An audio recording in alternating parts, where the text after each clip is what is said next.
Today didn't begin with alarms or chaos.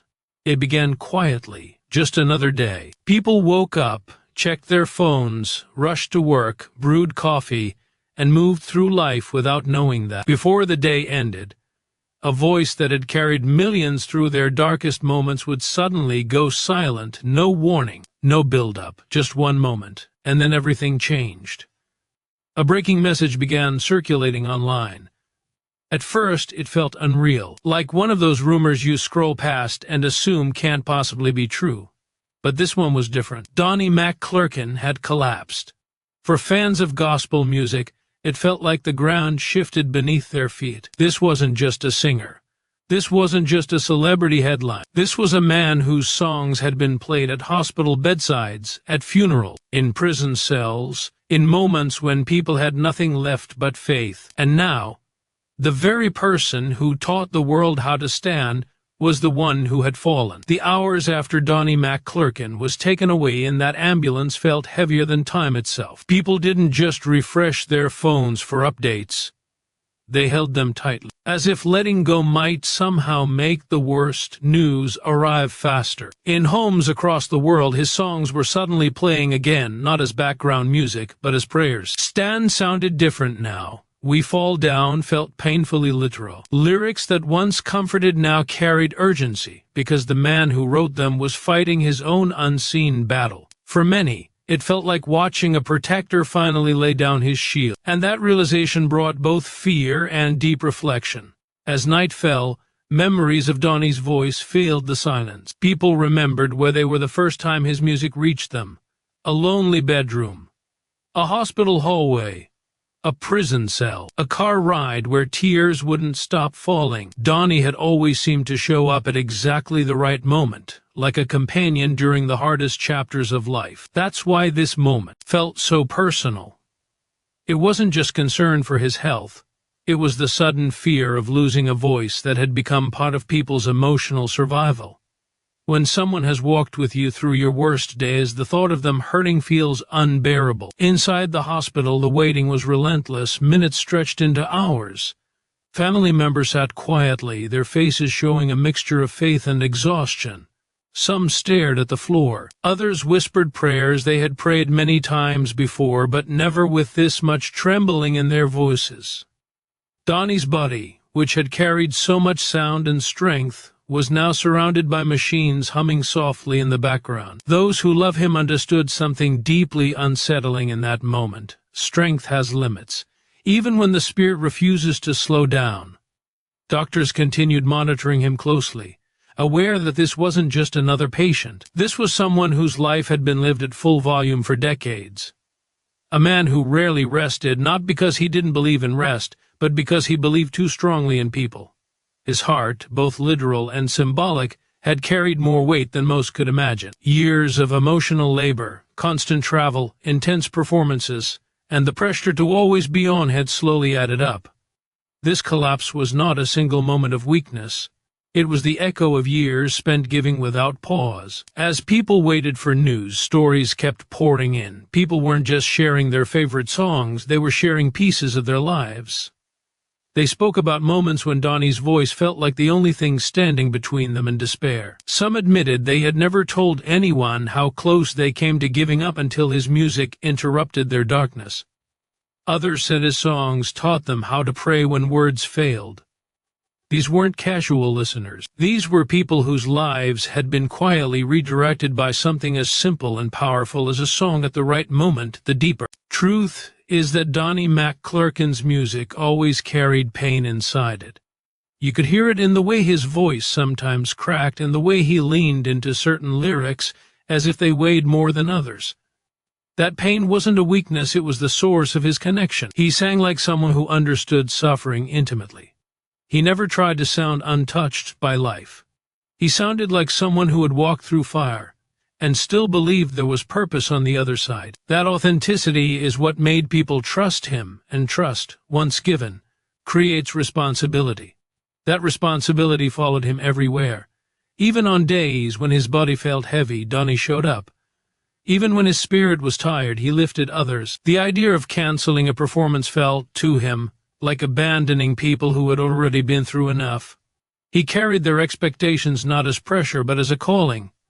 Yet callings can become burdens when rest is ignored, and burdens eventually find a way to make themselves known. The body speaks when the soul refuses to listen.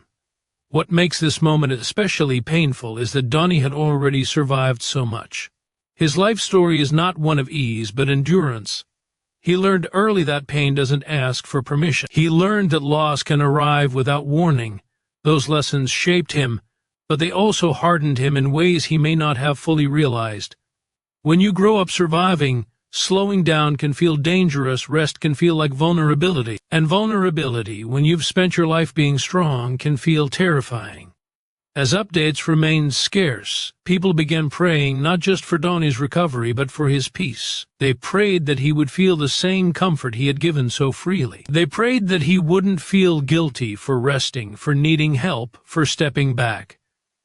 Because deep down, many understood something they hadn't wanted to admit before. They had come to rely on Donnie's strength more than they had protected his humanity. This moment also forced people to confront how they view spiritual leaders. For too long, strength had been celebrated without balance. Leaders were praised for exhaustion, applauded for sacrifice, and rarely asked how they were truly doing. Donnie's collapse shattered the illusion that faith alone shields a person from physical consequences. It reminded everyone that believing deeply does not eliminate the need for sleep, boundaries, or care. Faith can carry you through pain, but it does not cancel the need to tend to the body that carries that faith. In the quiet hours of the night, as prayers continued to rise from every corner of the world, something shifted. Fear began to mix with gratitude. People started saying thank you. Thank you for the songs. Thank you for the honesty. Thank you for staying when it would have been easier to walk away. Gratitude replaced panic, not because the situation was resolved, but because people realized how much had already been given. Donnie's impact could not be undone by a single moment, no matter how frightening. The thought of him returning to the stage felt different now. No longer was it about when the next performance would happen or what song he would sing. It became about whether he would return whole, supported, and protected. Many began hoping that when Donnie comes back, and they believe he will, it will be on his own terms, slower, softer, healthier, because the world does not need another performance at the cost of his well-being. It needs him alive, at peace, and surrounded by the same care he gave so freely. This chapter of Donnie McClurkin's story is still unfolding, and uncertainty remains. But even in uncertainty, something powerful has been revealed. Love, collective love, the kind that doesn't ask for another song, another tour, another sacrifice, the kind that simply says, rest, heal, we're here. And maybe that is the truest testimony of all.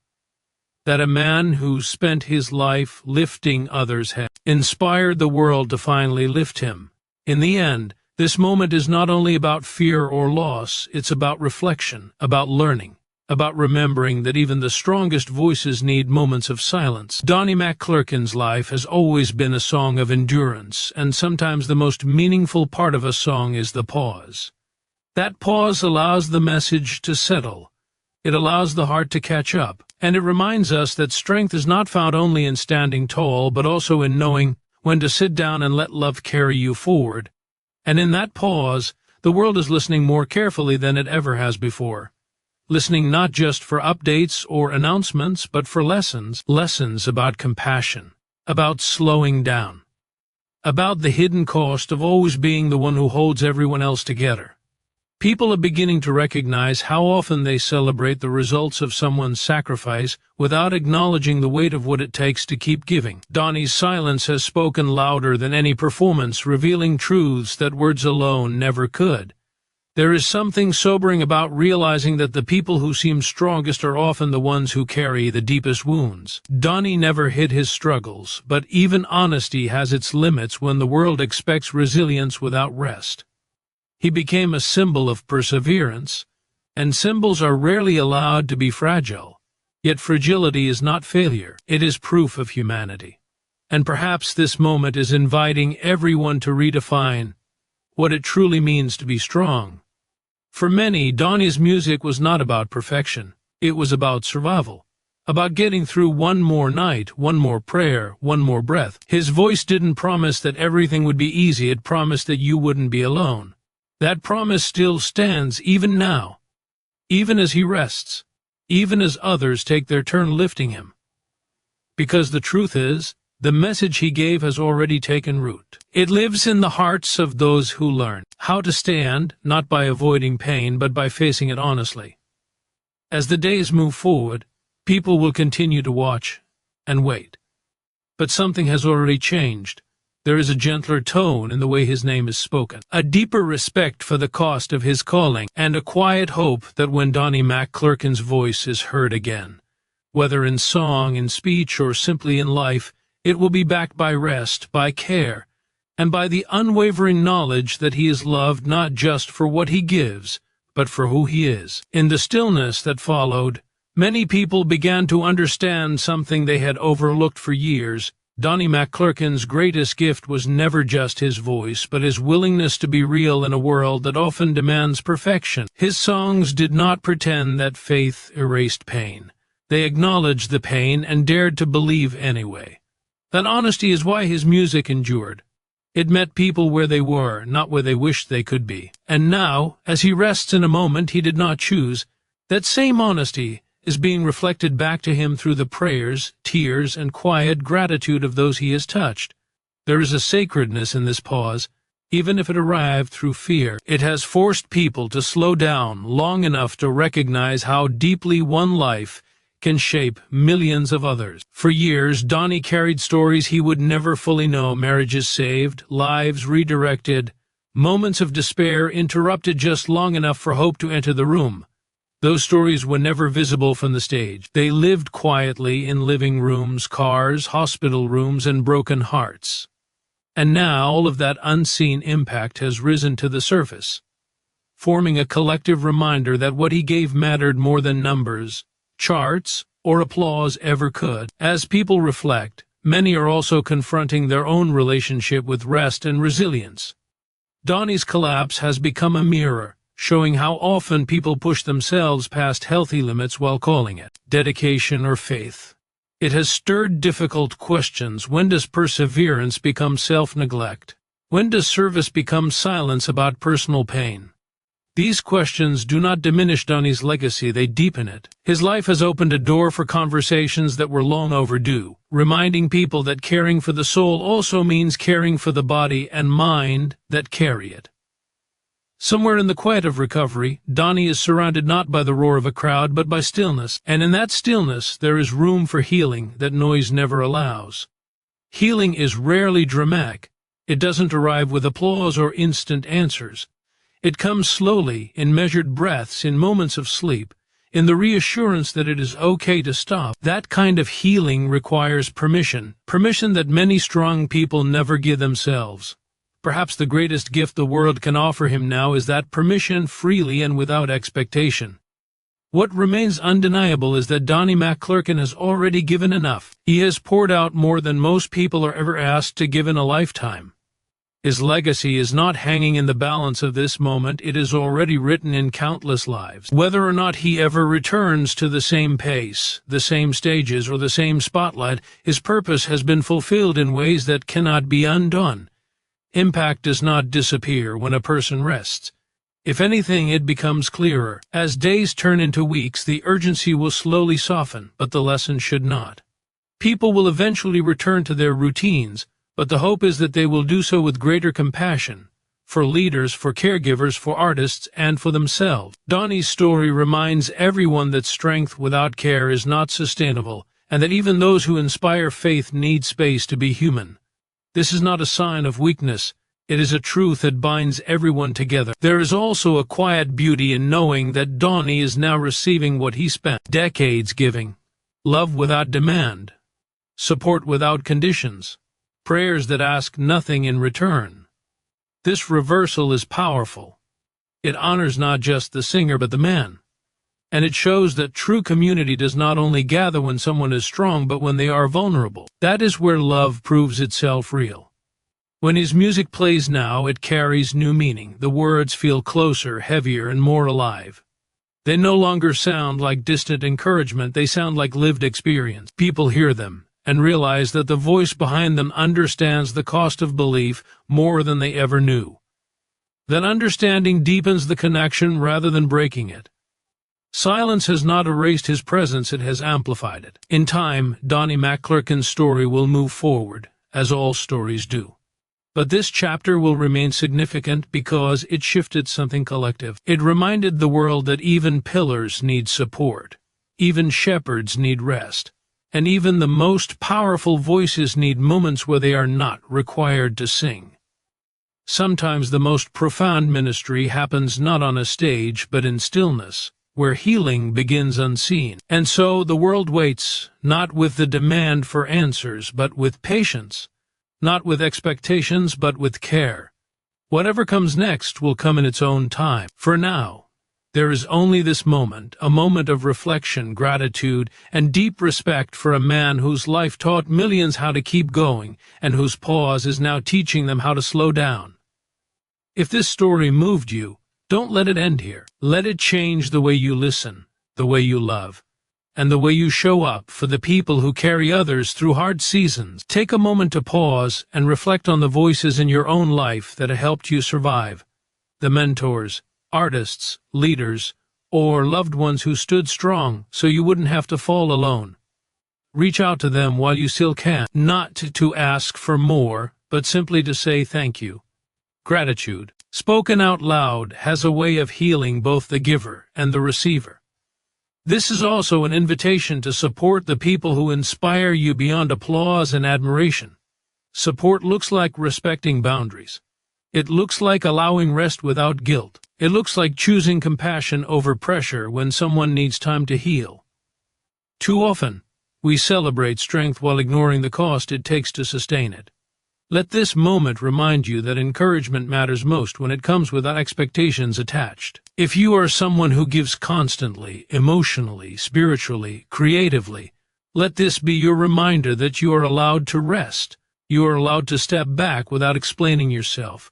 You are allowed to take care of your body and mind without feeling like you're failing anyone. Strength is not measured by how long you endure pain, but by how wisely you protect the life you've been given. You don't need to collapse to earn permission to slow down. For those who draw strength from faith, let this be a deeper call to action. Pray not just for miracles, but for wisdom. Pray not only for healing, but for balance. Pray for leaders who know when to serve and when to stop. Pray for communities that don't abandon people when they are no longer performing at full capacity. Faith thrives when it is paired with care, and belief grows stronger when it is practiced with empathy. If Donnie McClurkin's music has ever carried you through a dark moment, honor that impact by living differently today. Share his songs with intention. Sit with the lyrics instead of letting them pass in the background. Allow them to remind you that falling does not mean failing, and that getting back up often requires help. Music becomes more powerful when it leads to reflection and action, not just emotion. This is also your moment to choose how you engage with stories like this one. Resist the urge to consume pain as entertainment. Instead, respond with humanity behind every headline is a real person, real family, and real struggle. The way we respond matters. Our words, our assumptions, and even our silence carry weight. Choose to be someone who responds with care rather than curiosity, with respect rather than speculation. If this message resonated with you, share it thoughtfully. Not for attention, but for awareness. Someone in your circle may be pushing themselves too hard, believing they have no right to rest. Your share might be the reminder they need to pause before their body forces them to. Sometimes the most powerful support we can offer is a message delivered at the right time. And finally, stay present. Stay compassionate. Let this story remain with you longer than the moment it took to hear it. Let it influence the way you treat others and the way you treat yourself. Life is not a performance that must be sustained at all costs. It is a journey meant to be lived with care, balance, and grace. If this story stirred something in you, don't ignore it. Let it guide you toward deeper understanding, healthier boundaries, and a kinder way of moving through the world. Before you move on, take a breath and sit with what this moment is asking of you.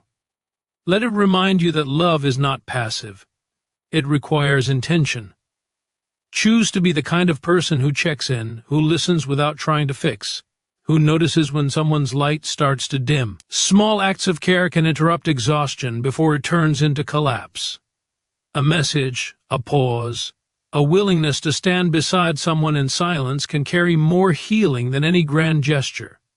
Carry this awareness forward into your everyday life. Protect your energy. Honor your limits. And when you see others pouring themselves out, don't just praise their strength. Help shoulder the weight. If this story has taught us anything, it's that no one is meant to carry everything alone. Let compassion be your response, rest be your resistance, and love be the legacy you choose to live out, starting now. If this message moved you, please like this video, share it with someone who needs encouragement, and subscribe for more stories that inspire reflection and healing. Your support helps spread messages of compassion, faith, and balance to those who need them most.